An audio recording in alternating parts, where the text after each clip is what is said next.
This video is made possible by my patrons on Patreon.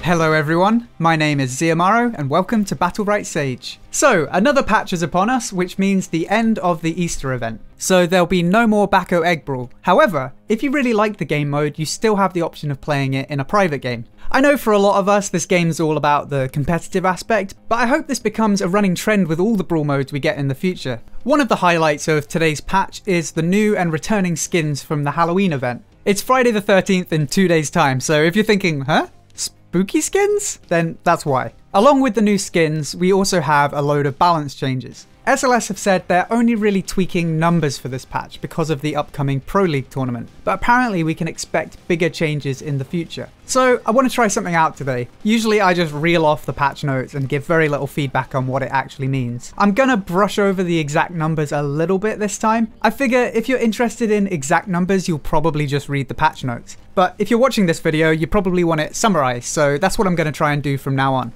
Let's start with the biggest changes. Zander and Ulrich. Zander has been, well, let's not beat around the bush. At the highest level of play, Zander has defined the meta for a while now. His kit is a lot like Destiny's was at launch. It's completely overloaded. He can do too much of everything. Let's just hope SLS doesn't nerf him into the ground like they did with Destiny. Because let's be honest, how often do you see Destiny since her nerfs? Her win rate in solo queue is absolutely abysmal right now. So, let's take a look at what's changed. First thing to take note of is the fact that most of these changes are actually to his base kit, not his Battlerites. Quite often when a champion is overpowered, it's just a Battlerite or two that needs tweaked. It's kind of crazy when his base kit is so strong that it needs looked at. So, the pushback on his spotlight has been reduced slightly. Not a significant change, but it's just one other thing in his kit that makes him hard to catch for melee champions. His portal has had its cooldown increased to 12 seconds. This puts its cooldown in line with Paloma's other side. I always kind of thought it was a bit crazy that Portal had a shorter cooldown than other side, especially considering the length of the iframe it provides and the fact that your whole team can make use of it. The Arcane Catalyst debuff has had its duration reduced, and Arcane Conductor has had its bonus duration reduced. Both of these changes together mean that Arcane Catalyst now lasts for 3 seconds instead of 4. That means 25% less uptime on Arcane Catalysts. And finally, his EX space has had its damage reduced from 12 to 8. That's actually quite a significant nerf. The EX space applies Arcane Catalyst and deals AoE damage, so both parts of that ability have been nerfed in this patch. At Zander's launch, an EX space plus a stack deck mouse 1 would deal 52 damage to a target. With today's nerfs and the ones from the previous patch, it now does 43. That's still pretty strong, but it's not nearly as scary as it was before. Next, let's take a look at Ulrich's changes. Ulrich came straight out of the gate last patch with absolutely absurd strength. I'm not sure if these changes will be enough to bring him into line, but it's a start. Let's start out with his EXQ. The healing and shields have been reduced slightly. It's not much, but considering it's an AoE ability, the impact of this should be somewhat noticeable. His favor buff has had a few changes. The Battlerite that gives damage reduction has changed from 15% to 10% damage reduction. Furthermore, the favor buff duration has been increased from 5 seconds to 5.5 seconds. That might sound like a buff, but considering he gets space resets from applying favor, that actually means he gets resets less often. The healing bonus from favor has actually been increased slightly though.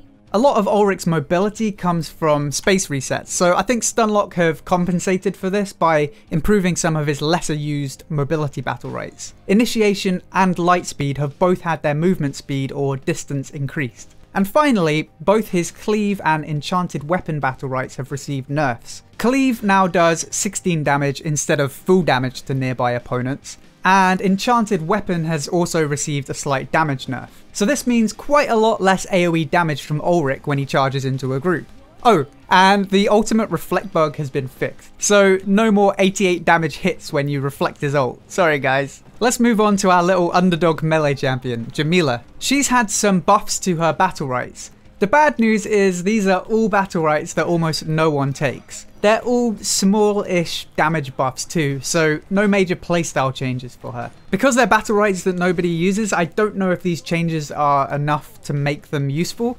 If you're a Jamila player, let me know in the comments if this is going to make any difference. However, her Mouse 2 has had its cooldown reduced from 7 seconds to 6 seconds. Again, I'm not sure how much this will help, especially considering the EX Mouse 2 has been unaffected by that change, so that still has a 7-second cooldown. And finally, her Deadly Blow, which is her R ability, has had its cast time reduced slightly. Overall, relatively small changes. Jamila is one of those champions who could easily go from underpowered to absurdly overpowered with relatively few changes. Her no energy AoE incap is kinda underwhelming in her current form, but if she was to become a staple in the meta, the incaps could become pretty obnoxious pretty fast. Moving on to the opposite end of the melee spectrum, Shifu. Just one change for him, but it's been a long time coming. His incap now has a slightly narrower angle and the base damage has been reduced slightly. Hopefully this will stop some of the ridiculous incaps that good Shifus can get.